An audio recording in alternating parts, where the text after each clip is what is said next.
Muy buenas noches. Gracias por acompañarnos en este espacio de análisis y reflexión en plural, en donde semana a semana se analizan los asuntos de la agenda local, nacional e internacional. Me da mucho, pero mucho gusto recibir en esta mesa a mis compañeros periodistas. En principio, a mi izquierda, Augusto Chacón. ¿Cómo estás, Augusto? ¿Qué tal, Rodolfo? Buenas noches. Un gusto estar contigo, con ustedes. Buenas noches a todas, a todos. Iván, Charo, buenas noches. Charo, ¿cómo estás? Buen día. Gracias, Buenas noches. Un gusto. Buenas noches, Rodolfo. Buenas noches a Augusto, Iván. Es un gusto, como siempre, estar aquí en este espacio. Iván Larrazola, gracias por acompañarnos.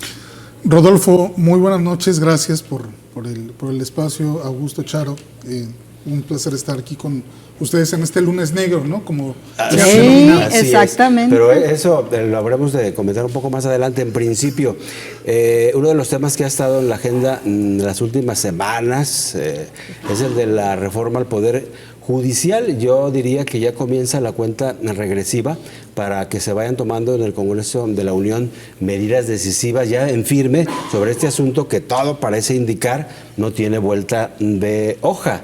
Hay muchos temas, aristas de este asunto, de esta reforma, pero yo quisiera, si lo permiten, que iniciemos con uno de los puntos que han sido más cuestionados, y es la elección por voto popular de los juzgadores. Augusto, así de entrada, ¿tú qué te parece este planteamiento?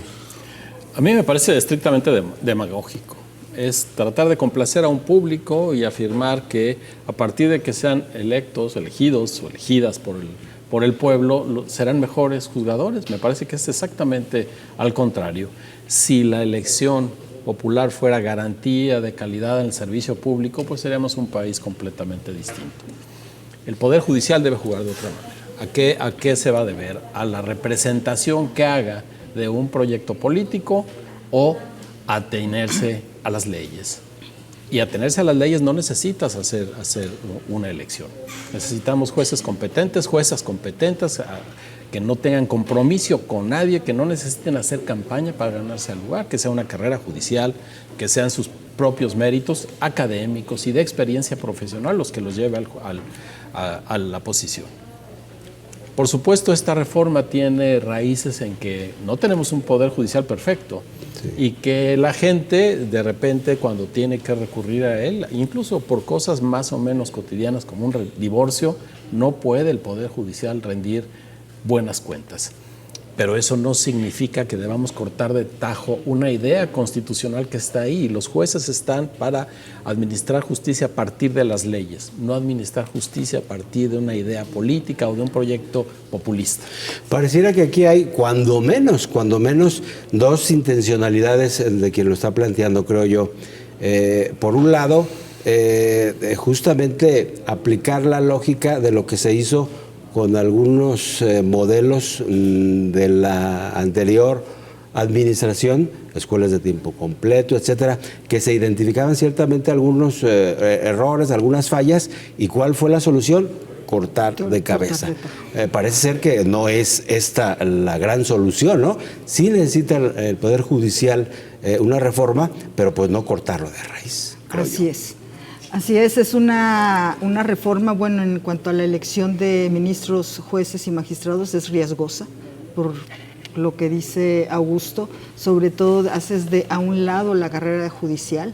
Hay ministros que tienen toda la vida casi de carrera judicial en la Suprema Corte, por ejemplo, jueces, magistrados.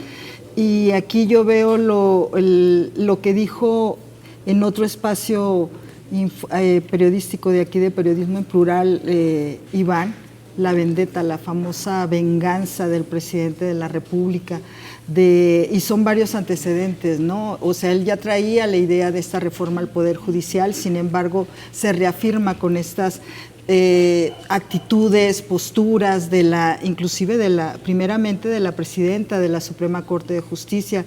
Hay que recordar ese 5 de junio, si mal no recuerdo, en Querétaro, que no se levanta.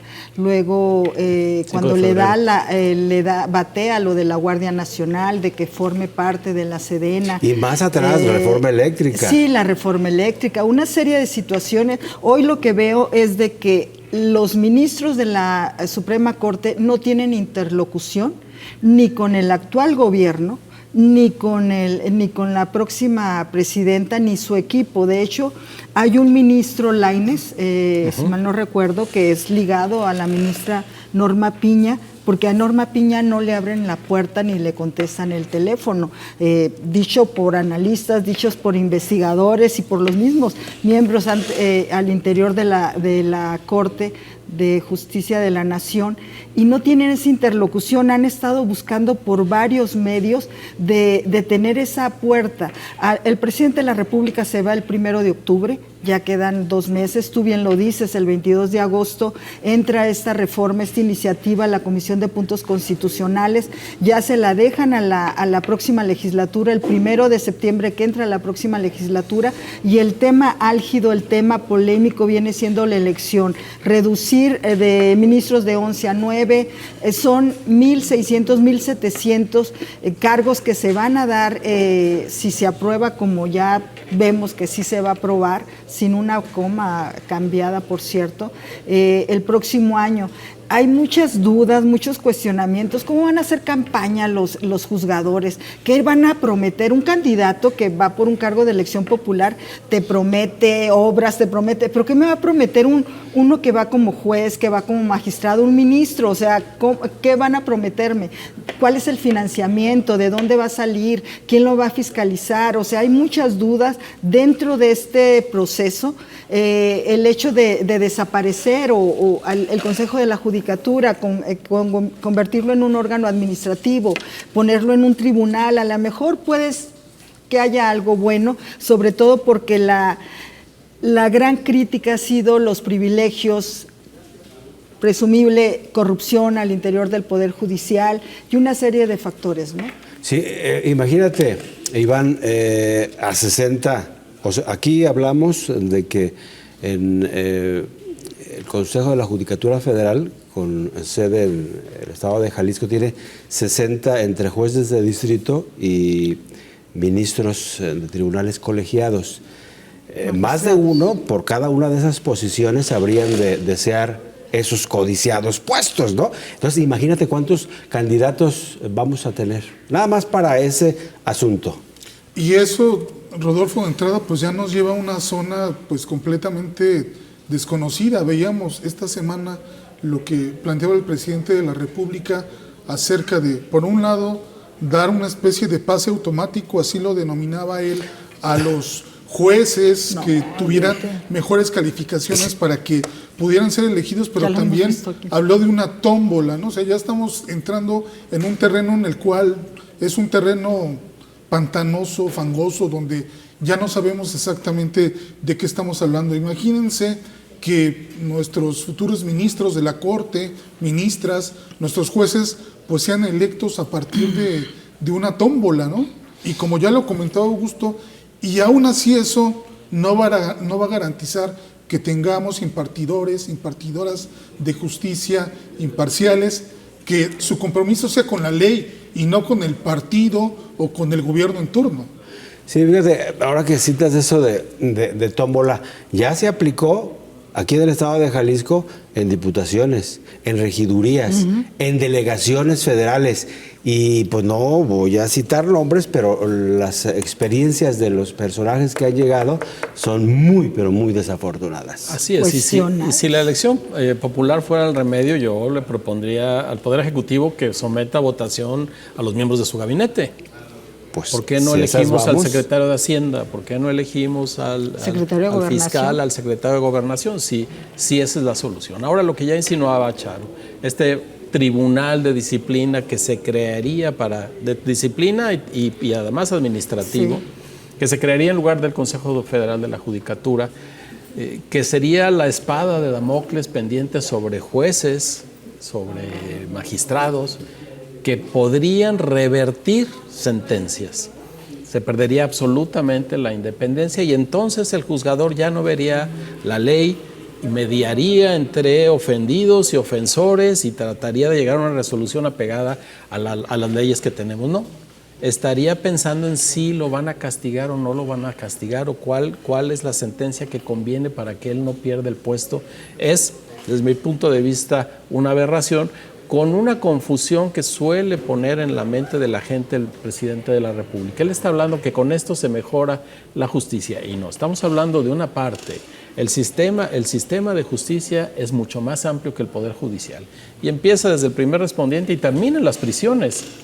Cuando él propone la reforma del Poder Judicial, se está refiriendo solo a una de las partes. ¿Por qué no ha intervenido en las policías que tiene bajo su mando? ¿Por qué no ha intervenido en las prisiones que dependen de él y que sabemos que son un nido de corrupción y de violencia? Simplemente está llevándose al pensamiento de su clientela favorita esta idea de que modificando esto le pone un varapalo a los jueces y obtiene una venganza, y además se mejora el sistema de justicia. Eso no va a ser así, y al contrario, se perfila un caos grandísimo para el país y una modificación severa de la idea que tenemos de república. Sí, tocas uno de los puntos que los especialistas en derecho han señalado. Para que la justicia mejore debe de irse en todas las etapas que significa la administración y la impartición de la justicia, el Ministerio Público, las policías preventivas, porque ahí se generan una serie de imperfecciones procedimentales que a la postre obligan, en muchos casos, no digo que en todos, por supuesto, ha de haber jueces corruptos, obligan a un juez a decir, no se reunió los requisitos y pues dejan libre al detenido, ¿no? Pero fíjate, imagínense que uno de los argumentos es la corrupción dentro del Poder Judicial, y para eso se supone o se prevé o es lo que se ansía tener jueces, ministros y magistrados honestos, probos y con una rectitud, y que en una de las primeras salga con un acto presumible de corrupción. Ahí se les cae todo lo que han armado, ¿no? O sea, es algo muy delicado porque ya hemos visto que dentro de lo de la reforma, la iniciativa, pues va a haber las propuestas del el poder ejecutivo, del poder legislativo, y ahí van a tener mano los partidos políticos, van a tener mano las fracciones parlamentarias, y obviamente la tentación de poner a gente allegada a ellos, la tentación de poner gente que, como ya lo vimos con ministras o ministros, sin citar nombres, que llegaron por la falta de negociación y la falta de capacidad de los propios diputados para poder llegar a un acuerdo y elegir a una ministra o un ministro de la Suprema Corte, y le dieron esa facultad al presidente de la República para elegir a una persona ligada a su grupo político y ligada a él. No, pero yo no creo que sea tentación, va a ser un hecho, ¿no? Esa es la norma. Y me parece también que aquí queda algo claro, o sea, ministros como por ejemplo Yasmín Esquivel, que fue una de las primeras que encabezó un acto de, vamos a decirlo así, del levantamiento en contra de la ministra Norma Piña, cuando en una sesión privada le pide que renuncie para que pueda haber mejor interlocución. Un personaje como Ricardo Monreal, que también dice abiertamente, la ministra Norma Piña no ayuda a que se mejore la comunicación. Pues, o el caso, por ejemplo, de Arturo Saldívar, que la semana pasada la virtual presidenta electa todavía le acaba de dar un cargo, digamos, medianamente importante dentro de su gabinete, con lo que queda claro cuál es el tipo de ministros o de personas encargadas de la justicia que le gusta el régimen, ¿no? Pues juzgadores a modo, ¿no? Eso es lo que quieren. Normalmente se dice, la Suprema Corte rechazó esta ley porque no le gustó, y nos hemos perdido de vista ahí que lo que la Corte mide es que aquello que el Legislativo y el Ejecutivo proponen corresponde con lo que la Constitución propone. Tenemos una democracia constitucional y los ministros solo hacen que ninguno de los otros dos poderes se exceda contra lo que dice la Constitución. Ellos no juzgan si una iniciativa es buena o es mala, no es su atribución. Su atribución es simplemente que corresponda con la ley.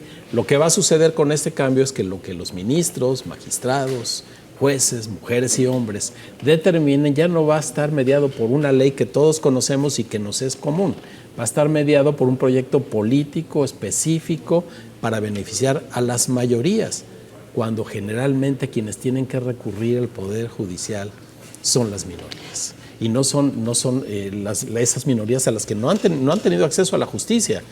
Pero ahora va a ser una mayoría informe, sin nombre, sin personalidad, que diga esto es injusto porque nosotros decimos que es injusto, y más allá de lo que diga la ley, los jueces, las juezas se van a tener que ceñir a esa opinión pública que está ahí, en lugar de ceñirse a la Constitución. Sin embargo, también es importante la importancia que tiene de que los jueces y los ministros, como han dicho, o sea, ya que se presente una contrapropuesta por parte de al menos de lo que se ha dicho de la presidenta de la Suprema Corte, de Norma Piña, lo cual no se ha hecho. Otra cosa es de que los jueces también deberían de estar involucrados y estar estar manifestando posiciones, pero con un perfil técnico, no la cuestión política. Eso te daría más apertura a la gente que conociera realmente lo que es esta reforma, ¿no? Porque le han metido mucho ruido también en lo político. Sí, yo lo que he visto, Iván Augusto, Charo, es de que algunos representantes del Poder Judicial, por ejemplo, la Confederación de Tribunales de los Estados, anda reuniendo una serie de elementos para presentárselos a la presidenta electa, no como pues una moneda de negociación, sino como sumisión. Es decir, por ejemplo, aquí en el estado de Jalisco se habla de que indemnizar a todos los magistrados y jueces son 6.600 millones de pesos. Es un billetal. Ese dinero no va a salir de ningún lado. No, a nivel nacional. No existe. Ni a nivel nacional, federal, ni aquí. Entonces, pues, ¿qué es lo que va a pasar? Todo parece indicar que hasta ahorita, al menos los tribunales estatales, va a ser, pues ya ni modo. Sí, Iván, lo que a mí me ha sorprendido y que tiene que ver con lo que nos comentaba Charo es que cuando el presidente López Obrador estaba en calidad de electo, ya empezó a tener conflictos con el ministro Medina Mora. Sí. Conflictos al grado que lo llevaron a la renuncia. El Poder Judicial tuvo que haber iniciado, el Poder Judicial de la Federación y cada uno de los estados, un análisis propio y emprender por sí mismo la reforma que era necesario, porque todos conocen qué es lo que había que hacer. Vieron que se les estaba quemando y no pusieron sus barbas a remojar. Exacto. Porque traían la confianza. Andaban muy sonrientes antes del 2 de junio.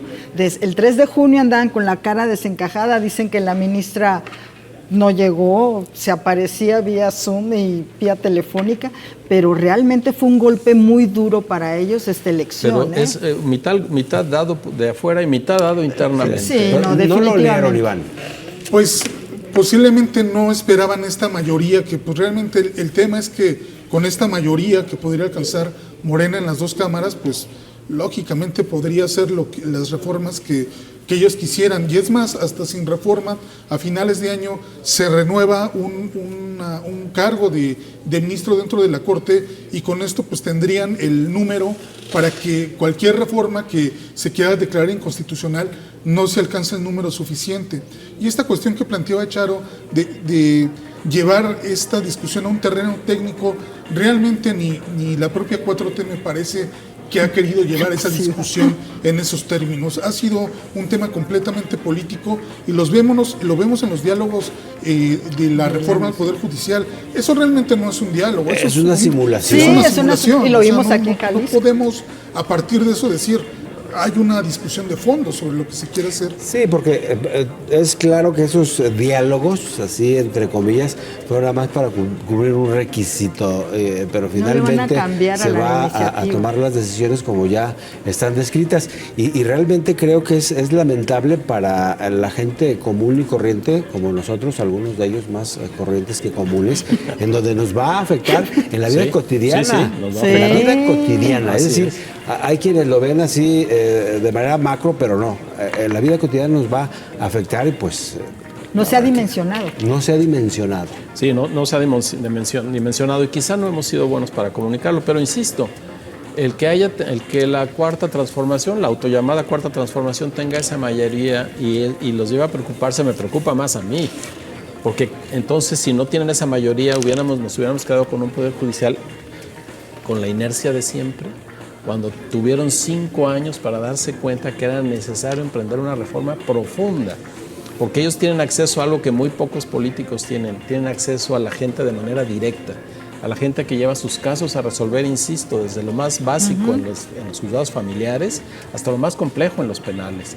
Y ellos no hicieron nada, no hay un usuario del Poder Judicial que diga, mira, ya cambió, ya lo están haciendo mejor, los cambios son minúsculos, y que dependieran de que no hubiera mayoría en el Congreso, me parece que alcanza a ser un insulto para la inteligencia. No, y peor aún, todavía hay quienes creen que está por definirse si habría sobrerepresentación o no de las diputadas y diputados de Morena y sus aliados, que yo creo que es ingenuo creer todavía en eso, ¿no? Finalmente todo parece indicar que es palo dado. Y tú lo sabes mejor que nosotros, Rodolfo. Si no te lo da la ley, te lo dan las negociaciones y vas a tener esa mayoría de una forma u otra. Así es. Vamos a ir a una pausa, si lo permiten, compañeros, auditorio, y regresamos con otro de los temas que también son parte de la agenda pública, lo que sucedió este fin de semana, la inauguración de la refinería Olmeca en Dos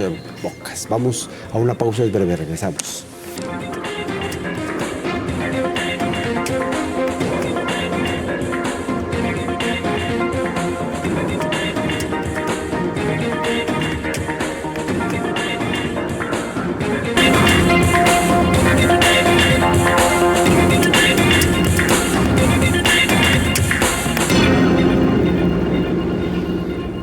Muchas gracias por continuar con nosotros en este espacio en plural. Otro de los temas de la agenda pública que pues se desahogó este fin de semana fue el de la inauguración de algo ya muy esperado por algunos, al menos por algunos personajes de la Administración Federal, y es la puesta en marcha de la refinería Olmeca en Dos Bocas, en el estado de Tabasco. Hoy se habla que está arrancando a medio gas y que en los próximos meses va a estar al 100%. Sin embargo, habremos de recordar que está envuelto en una polémica amplia desde su construcción misma, Augusto. Sí, la polémica está en la pertinencia de construir una refinería cuando el uso de combustibles fósiles está de salida. Hacer una inversión semejante, el presidente la inició con la promesa de que costaría muy poco en términos de lo que vale una refinería, $8,000 millones, y que la harían en tiempo récord. Ni la hicieron en tiempo récord, ni costó los $8,000 millones, costó el doble. Y ayer mismo la virtual presidenta electa, como hay que decirle todavía, dice que se hizo sin corrupción. Pues ¿cómo podemos explicarnos que haya costado el doble si no hubo corrupción? Y que además no va a iniciar la producción como se requiere, empieza a la mitad y quizá dentro de unos meses crezca más. Es una inauguración al vapor, una segunda inauguración, porque ya se había cortado un listón, porque el presidente obligó a que se hiciera en esas fechas. Yo no veo que realmente apunte a la soberanía petrolera del país, ni de gasolinas, ni de diésel, ni de todo, ni de petroquímicos que presumieron. Yo no veo que eso vaya a abonar. Somos un mundo ya muy entrelazado y fue un dinero perfectamente desperdiciado que necesitaremos para otras cosas, pero otra vez sirve para el lucimiento político y poner a circular un dinero en el estado. En Tabasco estos años creció su Producto Interno Bruto de manera descomunal, como ningún estado del país, pero fue justamente por la derrama de la construcción. Yo creo que es un elefante blanco, que tendríamos que haber invertido en las refinerías que ya tenemos en Cadereyta, en Celaya, haberlas modernizado y no invertir en esto y pensar en las energías limpias. Y lo más importante, en la transmisión de esas energías, porque en electricidad tenemos un déficit grandísimo de transmisión, no tanto de producción, pero por dónde la transmitimos si la Comisión Federal de Electricidad tiene el monopolio. No, yo creo que la refinería Olmeca, y esta mañana yo hacía la broma, que es un homenaje a esas fantásticas esculturas prehispánicas olmecas, que son una cabeza muy grande pero no tienen cuerpo. Sí, es muy buen símil. Uno de los mensajes en los que se hizo insistencia el día de ayer al inaugurar esta refinería fue: no va a haber un incremento en términos reales de los combustibles, en particular de gasolina y diésel, que son los que se van a producir ahí. Pero yo dije, ¿cuándo, dónde he escuchado esto? Yo ya quisiera. Otro de los argumentos también ha sido que se va a reducir la importación de gasolina, bueno, del combustible, de 900,000 litros, sino barriles o litros. Barriles. Se redujo a 52,000, 70,000. Ese es uno de lo que presumieron ayer. Otra de las cosas es de que, bueno, que ya vamos a tener gasolina. La soberanía energética es uno de los argumentos. Sin embargo, eso lo vendió el presidente de la República, la soberanía energética, de que nosotros íbamos a tener una gasolina más barata. Y pues no, todavía no hemos podido ver eso. Esta obra faraónica inició con una serie de señalamientos, críticas, polémicas de hecho, y con presuntos actos de corrupción por la titular que estaba encargada de esta obra, como Rocío Nale, hoy gobernadora electa de Veracruz, y que ha sido también señalada por presunto enriquecimiento que no ha podido demostrarse con los recursos que ella percibía. Otra de las situaciones que también fue enriquecimiento de varias empresas, que fueron más de 100 empresas a las que se les otorgó esta magna obra, y pues estas son una serie de críticas, ¿no? Lo que se pretende son 304,000 barriles diarios, que es lo que debería de la capacidad de esta empresa grande, y que, bueno, todavía no se da. Habrá que verlo. ¿Cuándo nos va a tener litro de gasolina más barato? ¿Quién sabe? Ojalá. La gente estaría esperanzada de tener un litro de gasolina más barato de los 20 y tantos pesos que tenemos, Simple y ¿no? sencillamente importarla, sobre todo de Texas, que es de donde viene la mayor parte, resulta muchísimo más barato. Y hoy que afortunadamente hubo competencia, o apertura, desde ya hace algunos años, 1 o 2 años antes de que llegara esa administración que está terminando, eso ha permitido que hoy vayamos aquí, aquella, que en algunos casos hay diferencia hasta de 2 pesos. Sí, así es. Algo, digamos, curioso en este caso, de que se dijo que no iba a haber gasolinazos, y vamos a decirlo así, se cumplió con Peña Nieto. El litro de la gasolina regular, 19 pesos, así empezamos el sexenio, con aparte de ese desabasto, ¿no?, que se dio a principios de sexenio, y en este momento está en 24 pesos el litro de gasolina regular. Ha subido alrededor de 5 pesos. Aún así, ese incremento ha sido menor a la inflación acumulada, que es más del 30%. Entonces, digamos que los precios se han mantenido. Es parte de las promesas. Pero si nos vamos al otro lado de cuánto es la deuda de Pemex, por ejemplo, el valor de Pemex, sus pasivos son cerca de 4 billones de pesos, ¿no? Lo que... Yo pensé, Iván, que ibas a decir al otro lado, porque la gasolina está más barata en Estados Unidos. Sí, es cierto. Los que cruzan en Tijuana, en la frontera, se van a Estados Unidos. Es mucho más barata, pero digamos, no se han dado estos incrementos excesivos, pero aún así ha tenido un costo todas estas medidas que se han tomado.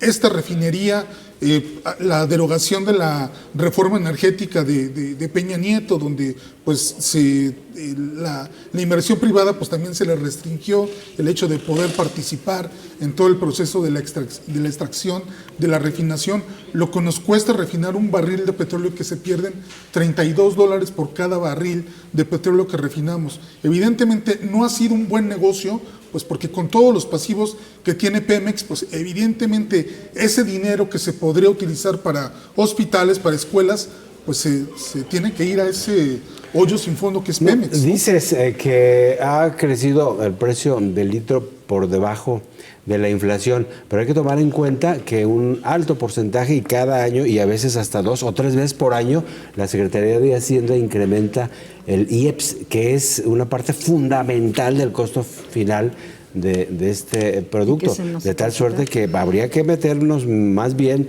a números más puntuales, pero decir, creo yo, que no ha subido a la par de la inflación, yo creo que... Sí, y en realidad nos metemos el dinero en una bolsa y lo sacamos a la otra, porque han contenido el precio a partir del IEPS, del impuesto que cobra la Secretaría de Hacienda a las gasolinas, reduce el impuesto y entonces contenemos la presión para que la gasolina cueste más, pero al mismo tiempo tenemos menos ingresos tributarios y acaba siendo más o menos lo mismo, con un agravante más. Tuvimos durante un buen tiempo un dólar muy barato y no se reflejó en una baja, porque el crudo que México produce no es el único que necesitamos para refinar gasolina. Necesitamos importar crudos más ligeros para mezclar con el nuestro y hacer gasolina. Así que el dólar barato en términos de costo de la gasolina y del diésel no nos sirvió de nada. Imagínate ahora con el dólar arriba. Bueno, el peso. Más bien. Así es. Y con una cuestión que se está manejando también respecto a esta segunda etapa o segunda inauguración, de que en realidad esta refinería todavía no está refinando, que se está trayendo las gasolinas de otras refinerías para poder, digamos, un poco... Solventar. Refina pipas. Exactamente. Entonces, me parece que esa parte también deberíamos de considerarla. O sea, parece de risa, y es de risa, pero es un absurdo pues ofensivo, ¿no? Es ofensivo. Es ofensivo para la ingeniería petrolera, para las finanzas del país, para la inteligencia de las mexicanas y los mexicanos. Es ofensivo porque al mismo tiempo invertimos en Deer Park, la refinería que tiene Pemex en Texas, que produce mucho más que una de las grandes empresas petroleras del mundo, lo dijo Pemex. Oye, te vendo la otra mitad, porque recordemos que la primera la había comprado Carlos Salinas de Gortari. Lo que hizo López Obrador fue completar la obra de Salinas de Gortari comprando esa refinería. Traemos gasolina refinada en Pemex, pero en Texas con mucho menos costo. ¿Por qué? Porque aquí una parte importante del costo de Pemex es el pasivo laboral. Lo que nos cuesta producir tiene que ver con el sindicato de petróleos, con las prestaciones, con la corrupción. Nos cuesta mucho. Exacto, y eso no se ha querido desmantelar. No. Ya van prácticamente el término pues de la administración, y algo que al menos en campaña hace 6 años se criticaba de Romero de Champs, que no sé dónde esté el señor. Pero volteaste hacia arriba. Sí, oye, es un angelito. Pero no sucedió absolutamente nada. ¿No? Sigue la misma estructura de privilegios que cuesta a todos. Nos cuesta a todos. Y que Claudia Sheinbaum no ha dicho nada acerca de esa corrupción al interior de Petróleos Mexicanos, al interior de todas estas obras grandes, y pues sigue, ¿no? Hasta ahorita sigue lo que ha marcado el presidente de la República. No le conviene, me supongo, marcar una diferencia, pero sí es necesaria una postura acerca de ella como presidenta acerca de Petróleos Mexicanos, por lo que tú dijiste también y que ya sabemos, ¿no? Esta obra que estaba estimada en $8,000 millones se sube a $16,000 millones, cuando otros hablan incluso hasta cerca de $18,000 millones. O sea, ¿qué haces con tanto dinero? Es un poco como lo que decíamos en el bloque anterior del Poder Judicial, es confundir el discurso. Pemex es una empresa, todo el mundo sabemos que es una empresa, pero el presidente le quita esa connotación cuando habla de soberanía. La pasa al mundo político, al mundo de las ideas, así. Y entonces evita lo que la reforma de Peña Nieto, que no era perfecta, pero apuntaba hacia allá, implicaba tratar a Pemex como una empresa. De las 4 grandes ramas de Pemex, 3 no sirven, 3 son muy costosas, solo nos servía distribución, ni exploración, ni explotación, ni refinación. Para lo que Pemex era muy bueno, era para distribuir, porque eran sus gasolineras. Fíjate. Y se trataba de tratarla como empresa y arreglarla en términos de una empresa, no en términos de la soberanía nacional, que es todo y no es nada. Y que que represente a la hacienda pública ingresos. Así es. Y hoy está costando a los contribuyentes. Está costando, y sobre todo de que no sigue sosteniendo a la misma persona, por ejemplo, al frente de Pemex, Octavio Romero, y un problema que se dio con lamentables pérdidas fue el famoso huachicoleo. y seguimos padeciendo. ¿Todavía existe? Sí. ¿No se dijo que No, ya aquí no todavía, existía? aquí existe todavía, caray. aquí en Jalisco. Sí. Sí. Apuntaste para acá y Perdón, Augusto, perdón. No. Vamos a ir a una pausa. Charo, por favor, compórtate. Augusto. Si lo permiten. Y vamos a abordar otro asunto que también, la semana inmediata anterior hizo crisis y es también parte, creo yo, de este modelo de, en principio, quedar bien con un sector de las instituciones de este país, castigar a otros, etcétera. Vamos a una pausa. Es breve. Aquí está en plural.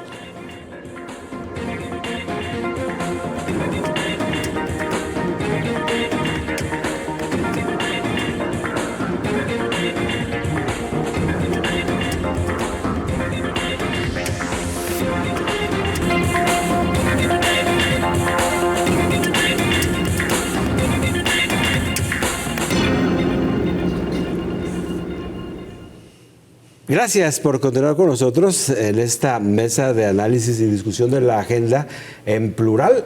Hoy vamos a tocar otro de los temas que hizo crisis en la semana inmediata anterior, el jueves, si no mal recuerdo, en el puerto, el miércoles de la semana inmediata anterior, en el puerto de Manzanillo, donde se generaron filas kilométricas de tráileres, pero también de particulares. ¿Y todo por qué? Porque les falló el sistema en la aduana de ese puerto, que hoy tiene bajo su control la Sedena y la Secretaría de Marina. la Marina, así es, ¿verdad? Somos un país tan vulnerable en tantos sentidos, particularmente en los institucionales, que un simple detalle puede causar lo que ya vimos, que no solo no solo es la desesperación de quienes estaban formados ahí, costó una vida, Así es. un chofer que no pudo ser atendido de una úlcera gástrica porque simplemente no había dónde ir, Sí, no había nada. No podía cómo pasarla. llegar. Pero además el retraso en las mercancías. Bien sabemos que el comercio marítimo está a la hora. Un barco no puede estar un día extra porque cuesta millones de dólares. Tiene todo que funcionar como reloj. Y es el puerto occidental más importante de América del Norte. Sí. Es de una trascendencia para el comercio con el Oriente que no nos podemos imaginar. Bueno, no podíamos imaginarnos hasta que sucede esta crisis, que no es crisis, es un síntoma de la gran crisis que están pasando nuestras aduanas, nuestros puertos, justo porque no hay suficiente inversión en infraestructura. El puerto no crece, su capacidad no crece, también se dijo que era porque no se había pagado la renta de un patio donde tendrían que llegar primero los camiones. Y eso pudo haber sido también una de las causas, que tiene que ver con esa austeridad que se refleja en lo sustantivo, pero no se refleja en lo adjetivo, como ya decíamos, la refinería Olmeca. No, pero además, Charo, hasta donde tengo entendido, algunos transportistas decían, hoy hizo un crisis, hoy explotó, pero esto es recurrente. Sí. Esto fue recurrente, de hecho, esto fue del miércoles en la tarde, después de las 2 de la tarde, cuando comenzó a concentrarse los trailers al ingreso del puerto de Manzanillo. Se habla de 5,000 trailers, imagínate, en 40 kilómetros aproximadamente. Hay que decirlo, o sea, lo dijo Augusto, en cuanto al puerto de Manzanillo. El puerto de Manzanillo se ha posicionado como la principal entrada para el manejo de mercancías en el comercio internacional de la zona centro y bajío de la República, que representan a su vez más del 67% del Producto Interno del país, Interno Bruto del país. Y esto fue, bien lo dijiste, del patio, fallas, dijeron inclusive que fallas de la energía eléctrica por lo del huracán Carlota, que azotó Colima, y que pero lo de las fallas son recurrentes, dicen los traileros, la gente misma que estuvo varada, turismo, porque no nomás es el comercio internacional que llegan a la aduana, es el turismo, el principal fuente de ingresos de Colima y de Manzanillo, y que estaban en plenos días de recibir un gran número de turistas, o sea, la afectación fue grande, innumerable la cuestión económica por todo este retraso que hubo, porque había citas que ya tenían. Ellos entran, los trailers entran por fechas, o sea, por el día, por la hora, porque tienen citas y los van acomodando. Cuando hace crisis esto, pues obviamente se colapsó la entrada a Manzanillo, no podían entrar ni salir de Manzanillo nadie, ni particulares ni los mismos trailers. Así es, pero si nos vamos, Iván, un poco más hacia atrás, en donde al menos lo que se decía en el discurso era, hay prácticas corruptas, seguramente las había, sin embargo, ¿cómo lo voy a hacer? Pues desmantelando la estructura administrativa que existe y poniendo a esta estructura pues castrense, y por partida doble, pues digo que combato la corrupción y quedo bien con las Fuerzas Armadas. Pues todo nada supuestamente de combatir la corrupción, Rodolfo, Charo, Augusto, pero pues en realidad no vemos que esto cambie, ¿no? Lo mismo sucede en los aeropuertos del país. Es una situación que, por ejemplo, lo que ocurrió en Manzanillo, pues las filas llegaban hasta Tecomán, ¿no? Más de 30 horas las personas esperando en sus vehículos poder avanzar, ¿no? Y este tipo de cuestiones, la autoridad política acostumbra a resolverlas de un plumazo, ¿no? Con una declaración. Por ejemplo, cuando ocurrió lo de Acapulco el año pasado, pues también, no es que, a ver, esto está de pie, ya estamos atendiendo lo que había pasado, ¿no? Es demasiado sencillo, pero ahí están las consecuencias, y me parece que, pues de alguna forma ya nos hemos venido acostumbrando pues este tipo de fallos, ¿no? Es natural, en aras de la supuesta austeridad republicana, pues si fallan los sistemas, pues ni modo, ¿no? Así es. No, pero no debemos acostumbrarnos. No debemos acostumbrarnos, pero peor, porque es increíble que estaba sucediendo esto en Manzanillo y estaba en Palacio Nacional, se discutía si la virtual presidenta electa va a tener conferencias mañaneras o no, si va a vivir en Palacio Nacional. Estaba colapsado la zona y tenemos a una buena parte de la opinión pública concentrada en esas, y perdón con la palabra, en esas tonterías, cuando estamos viendo crisis por todos lados. En este caso, en este segmento, nos toca hablar de la crisis en Manzanillo, pero hay muchas otras. No podemos tener a la clase política muy bien pagada discutiendo cosas adjetivas de su propia vida, de su manera de comunicar. Creo que deberían estar preocupados por atender eso. Debería el presidente haberse trasladado al lugar de los hechos y solucionar el problema, pero no, eso no se ha dado en este sexenio, y lo que sí tenemos es una transformación de discurso. Como tú preguntaste acertadamente, Rodolfo, en el otro bloque, ya no hay, pues ya no hay nada, ya no hay corrupción, ya no hay huachicol, ya todo está bien, somos primer mundo, vamos a tener a la mejor presidenta del mundo, ya lo dijo el presidente, y los problemas ahí siguen.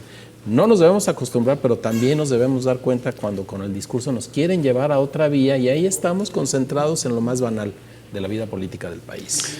Pues sí, porque no sé a quién le pueda interesar si va a haber o no mañaneras, si va a vivir en Palacio Nacional o no. Cuando los asuntos de la agenda pública son enormes y los retos que tiene son grandísimos. Así es, y sobre todo en la gobernadora de Colima, por ejemplo, o la presidenta municipal de Manzanillo.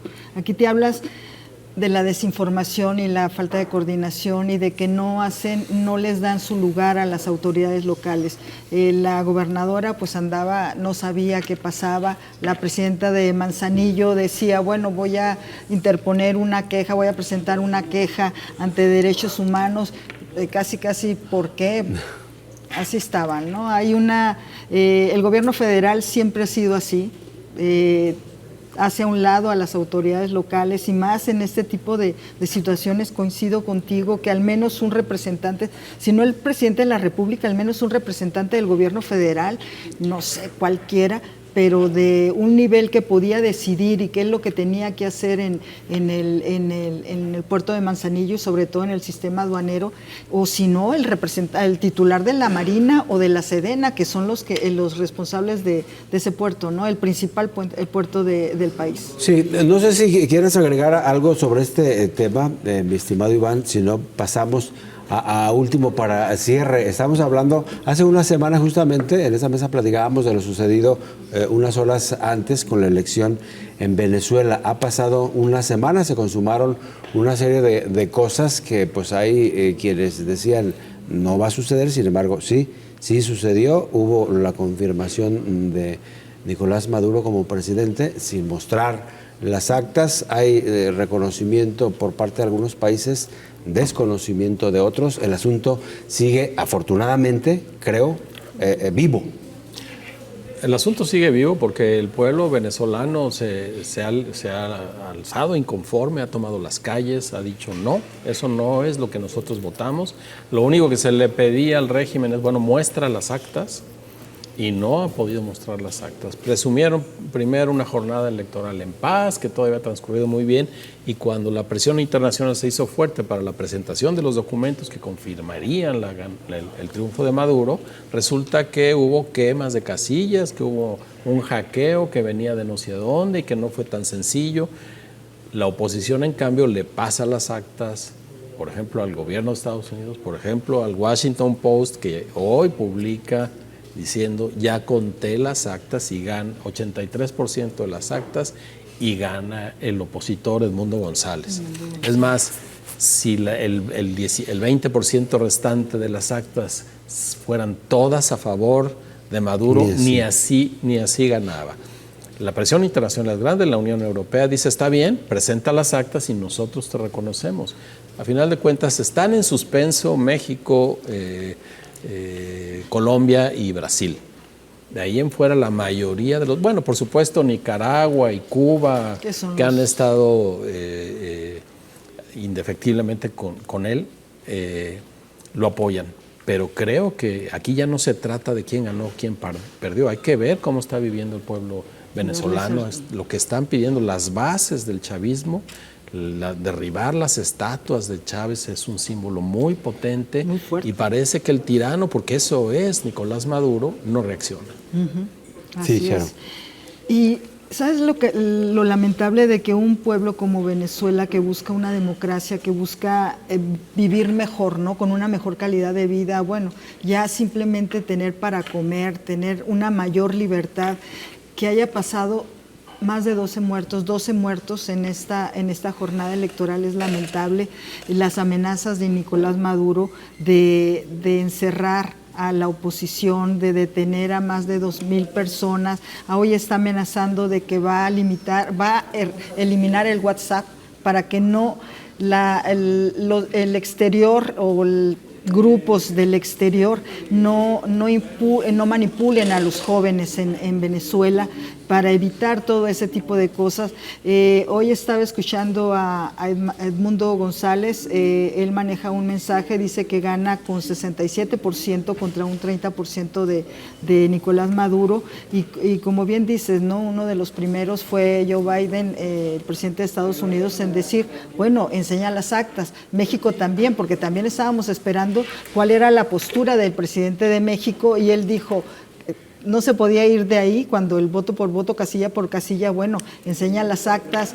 También Lula da Silva de Brasil, la Unión Europea, España, el presidente de Francia, el propio Papa Francisco, que también ya intervino, está pidiendo que haya una tranquilidad, una seguridad para la población. Incluso Edmundo González y la otra candidata, se me fue el nombre ahorita, están pidiendo a las Fuerzas Armadas y a las Fuerzas de Seguridad Pública que acompañen a la población venezolana, que no actúen contra ellos, que no se pongan del lado de Maduro, que se pongan del lado de la población. Yo creo que es de los mensajes que debe de haber un mensaje tranquilizador para la población. Los ánimos están exacerbados. Imagínate vivir tantos años queriendo y deseando vivir mejor. Estás buscando que un candidato, sea quien sea, que le está prometiendo una mejor calidad de vida, que ellos creen y están seguros que ganó el candidato opositor, gente del mismo chavismo, como tú dijiste, que votaran por el candidato o la candidata opositora a Nicolás Maduro, pues te habla de que están desesperados, sí, que están ya Sí, yo decía por eso al principio, de qué bueno que está vivo este tema y qué bueno que sigan sucediendo cosas, porque el peor escenario creo que hubiera podido suceder es ganó ese señor y ahí muere y aquí no pasó nada y vamos a lo siguiente. Que es diferente a la primera elección. Yo no sería tan optimista en el escenario en el que nos encontramos. Por una parte, en la OEA, el Consejo Permanente convocó una sesión para emitir una resolución exigiéndole al gobierno venezolano que publicara los resultados de la elección. No se pudieron alcanzar los 18 votos, que se requerían únicamente 17. Hubo varias ausencias, entre ellas la de México, y me parece también sumamente cuestionable la posición que han adoptado Colombia, Brasil y México. Dicen, bueno, que se sienten a negociar la oposición con Nicolás Maduro. En estos términos, una negociación pues es realmente muy complicada. Estamos hablando de una simetría de poder entre los dos bandos que es muy complicado poder llegar a una solución. Lo que estamos viendo, me parece, dentro de la comunidad internacional es como una pues, estrategia muy desarticulada. Es más, considero que están poco preparados, pues porque esto evidentemente se veía venir en Venezuela, ¿no? Ya las encuestas daban por ganadora la oposición, y ver el comportamiento del gobierno el día domingo, el día de la elección, pues de alguna forma ya se esperaba esto, ¿no? Y me parece que Nicolás Maduro está tan preparado para esto que él podría estar varios meses así sin asumir ningún tipo de costo. Yo quisiera ser optimista, mi querido Iván, y esperar que van a suceder cosas a favor de Venezuela. Sí, yo estoy más optimista porque mencionaste un rasgo que no había sucedido en los 25 años del chavismo. Esta vez las encuestas daban triunfador a la oposición con contundencia. La población se hizo una idea, fue a votar con la idea de que podía ganar, de que democráticamente podían deponer al dictador, y eso no se cumple, y sucedió desde la noche de la votación. Cuando sale Maduro a festejar había muy pocas personas. Los reporteros que estaban ahí dijeron, pues están empleados del gobierno, pero no es como sucedió con el chavismo. Y al día siguiente los reporteros también decían, Caracas está como pueblo fantasma. Cerraron los negocios, muy pocos abrieron, no habían sucedido todavía las protestas, pero no había fiesta. No había lo que Maduro quiso hacer pasar. Eso me hace optimista, que no olvidar el tema que nos decía Rodolfo, tiene que ver con que la gente allá se sienta apoyada, que no los dejamos de ver, que no dejamos de entender, y eso los va a llevar a levantar la cara. Y que de hecho se están sumando actores que podrían parecer hasta inimaginables, ¿no? O intangibles. Ya sabemos a quién nos referimos, ¿no?